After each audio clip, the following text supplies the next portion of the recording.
The koi pond was never meant to impress anyone.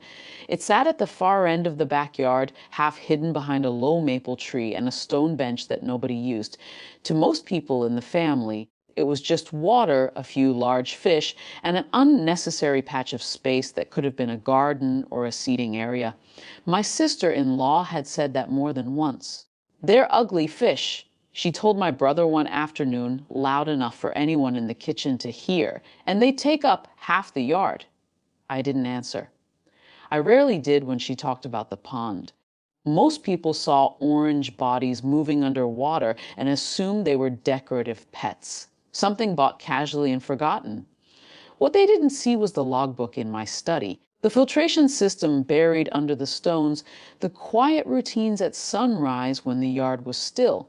Those fish were the result of 6 years of selective breeding and patient care. Their lineage was documented, their bloodline traced through breeders who took the craft as seriously as wine growers took vineyards. But explaining that usually made people look at you like you were exaggerating. So I stopped explaining. The afternoon it happened, I wasn't home. When I returned, the yard felt wrong before I even reached the pond. There was a faint chemical smell drifting through the warm air. At first I thought it was cleaning solution from the patio. Then I saw the water. Koi ponds usually move with a slow, graceful rhythm, orange and white shapes gliding beneath the surface. That day the surface was disturbed in a different way. Sharp movements, sudden turns. One fish drifted near the edge, its gills moving too fast. The smell was stronger near the water. Bleach, the realization didn't arrive like anger. It came like pressure building quietly behind the ribs. I crouched by the edge and watched the fish struggle in the diluted poison that had spread through the system. A few of them would survive if the filtration flushed fast enough. Some wouldn't. I sat there longer than I expected to. The strange thing about grief, especially the quiet kind, is that it doesn't always explode. Sometimes it just rearranges your thoughts. While I was sitting there, a small memory surfaced. The cameras. I had installed them months earlier, mostly to monitor the pond at night.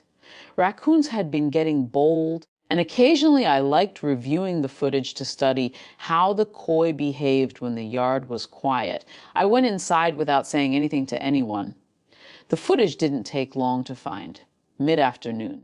Bright sun, the yard empty except for her. She walked out carrying a plastic bottle. Even before she spoke, the body language told the story: irritation, impatience. She stood by the pond and looked down at the water. "Those ugly fish are taking up too much space," she said to no one in particular. Then she tilted the bottle. The liquid poured into the pond in a pale stream. She didn't hesitate. She didn't look around. She didn't hide it. She simply shook the bottle once, set it on the bench, and walked back toward the house like she just dealt with a household nuisance. I watched the clip twice. The second time, I muted the audio. What I felt then wasn't rage. It was distance. For years, I had tolerated her casual way of dismissing things that mattered to other people. The jokes about hobbies, the comments about wasted effort. Usually it wasn't worth turning into a conflict. But this wasn't a comment, and the fish weren't just decorative animals. They were registered breeding stock. 2 of them came from a champion bloodline recognized by a regional koi association. Their lineage records were stored with the same kind of documentation used for show dogs or racing horses.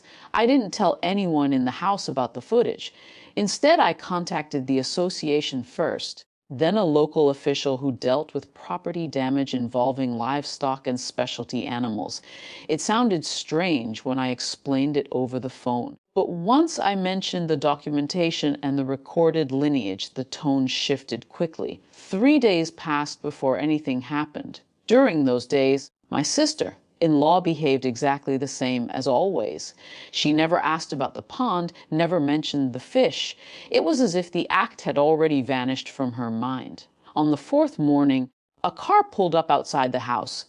2 people stepped out, one from the association, another from the municipal office that handled property damage claims involving animals with documented value. Their presence changed the atmosphere immediately.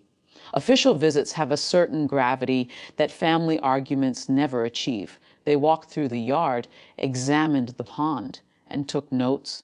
The association representative quietly identified the surviving fish and asked about the missing ones. Then we went inside. My sister-in-law was in the kitchen when they asked if the household security footage could be reviewed. At first, she looked confused, then curious. The video played on my laptop at the dining table. No dramatic music, no accusations. Just the quiet afternoon scene, her walking into the yard, her voice saying the same sentence, the bottle tilting. For a few seconds after the clip ended, nobody spoke. The official from the municipal office began asking calm questions about the bleach bottle and whether it belonged to the house. The association representative reviewed the fish records beside him. Then he mentioned the bloodline. He explained politely, almost academically, that certain koi lines carry documented breeding value. Some fish can be worth far more than they appear. I watched my sister-in-law's expression change slowly, not panic, something quieter. The moment when a person realizes a small action has crossed into territory they never expected. Her face didn't turn red. She didn't shout. It simply lost its certainty. By the time the discussion moved to documentation and valuation procedures, the yard outside the window looked strangely calm again. The pond was still there. The fish that survived would recover with time. But the space around the pond felt different now. For the first time since she'd moved into the house, nobody referred to it as wasted space. No one called the fish ugly. And I never needed to raise my voice to make that happen.